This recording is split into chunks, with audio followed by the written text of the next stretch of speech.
भगत सिंह, सुखदेव, राजगुरु जैसे अनेकों अनेक किसान पुत्रों ने अपनी जान की बाजी लगा करके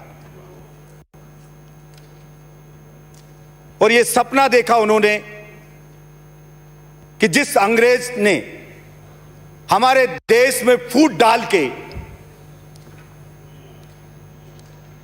और देश की जनता को रोने पे मजबूर रखा, उस अंग्रेज सरकार से मुक्त करा के हिंदुस्तान की जनता को आजादी दिलाएंगे, जहां प्रत्येक व्यक्ति को अपने सपनों को पूरा करने का अधिकार होगा। प्रत्येक व्यक्ति के, प्रत्येक वर्ग के हक की रक्षा की जाएगी। लेकिन अफसोस, देश को आजाद हुए 73 साल हो गए, कोई भी सरकार आए एक ही राग अलापती है, किसान की दशा सुधार देंगे। किसान को बेवकूफ बनाने के लिए वोट के टाइम पे कोई उसको अन्नदाता, कोई मालिक, जना क्या क्या कह करके और उसके वोट को ठगा जाता है। लेकिन 73 साल बीत जाने के बाद जो स्थिति किसान की उस वक्त थी, वो की बोर में तो कहूं 70 स्थिति में आज किसान आ गया है। तरक्की हुई, हां हम मानते तरक्की हुई, लेकिन तरक्की हुई अडानी जैसे चालाक लोगों की। जहां कोरोना में पूरा देश जाम था, सब कुछ बंद था, तब भी अडानी की संपत्ति में 50% शेयर में बढ़ोतरी होगी। 1.2 लाख करोड़ रुपए की इनकम कर लेता है अडानी। टोटल गैस लिमिटेड 97% की कमाई कर लेती है। अडानी इंटरप्राइजेज 87% की इनकम में बढ़ोतरी कर लेती है।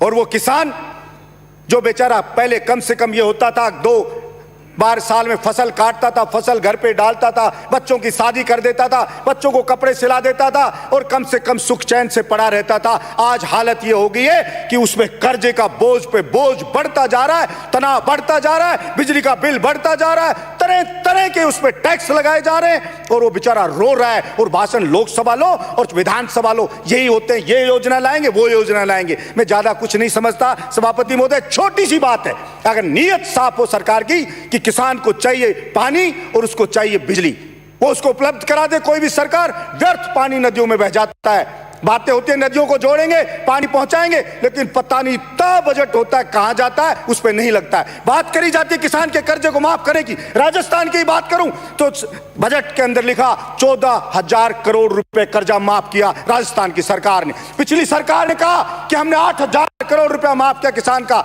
सभापति महोदय, बिजली का बिल जो किसान का है पूरे राजस्थान का, वो 2,000 करोड़ समथिंग है। वो पूरा का पूरा माफ कर दे तो 10,000 करोड़ में पूरा 5 साल का बिजली का बिल माफ हो जाता। पिछली सरकार करते ही तो पूरा 5 साल का बिजली का माफ हो जाता, लेकिन वो नहीं करे जाएंगे और 20,000 रुपये डायन छोड़ी जाती है। और ये बिजली वाले भ्रष्ट अधिकारी उस बेचारे को लूट लूट के उसकी चमड़ी को नोच नोच के खा रहे। इसलिए मैं तो ये मानना चाहता हूं और राजस्थान की विधानसभा से मैं राजस्थान के, हिंदुस्तान के किसानों को कहना चाहता हूं, कोई पार्टी, कोई सरकार कुछ नहीं बदलेगा, कुछ नहीं करने वाले आपका। जैसे अंग्रेजों ने फूट डाली थी, इन राजनीतिक पार्टियों ने फूट डाल दिए किसान कौम के अंदर कि आप इस पार्टी को, आप इस पार्टी को, आप इसके पक्ष में मत बोलो, आप इसके पक्ष में मत बोलो।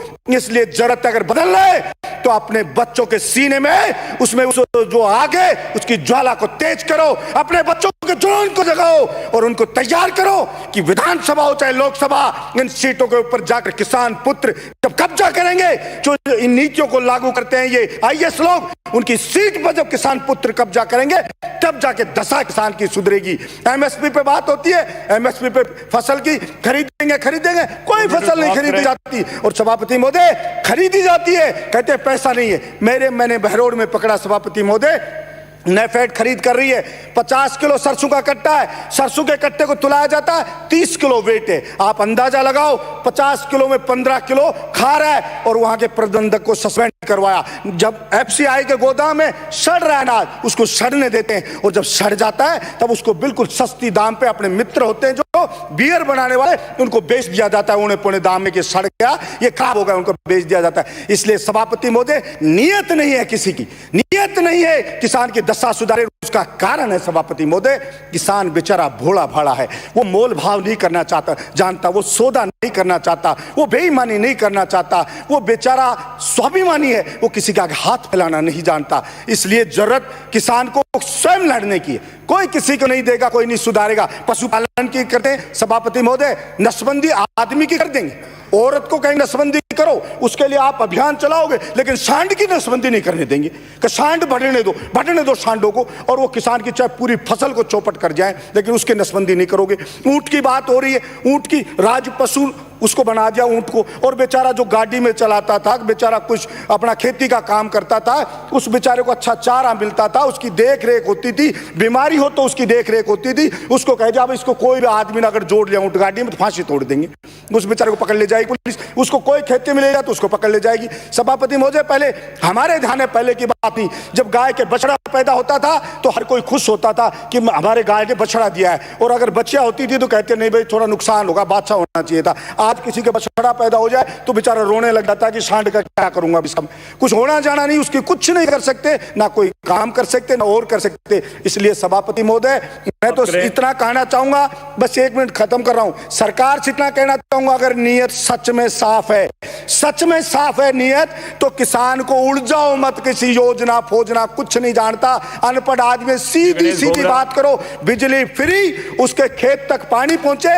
नदियों का जो व्यर्थ पानी बह जाता है उसको उसके खेत तक पहुंचाया जाए, उसको अच्छी किस्म का बीज दिया जाए और उसको खाद दिया जाए, तो निश्चित रूप से अगर उसकी फसल है एमएसपी पे खरीदा जाए, वही एमएसपी पर जो रेट है उसी पे मार्केट में फसल बिक रही है, लेकिन ब्लैक मार्केट करने वाले वो लोग खा जाते हैं। और आज ऐसी हालत हो रही है सभापति महोदय, जिन्होंने देश को आजाद कराया, जिस भगत सिंह जैसे लोगों ने, आज उनके जो बच्चे हैं वो बेचारे पड़े, कोई देशद्रोही कहता है, कोई किसी को क्या कहता है। अरे सभापति महोदय, ये दिन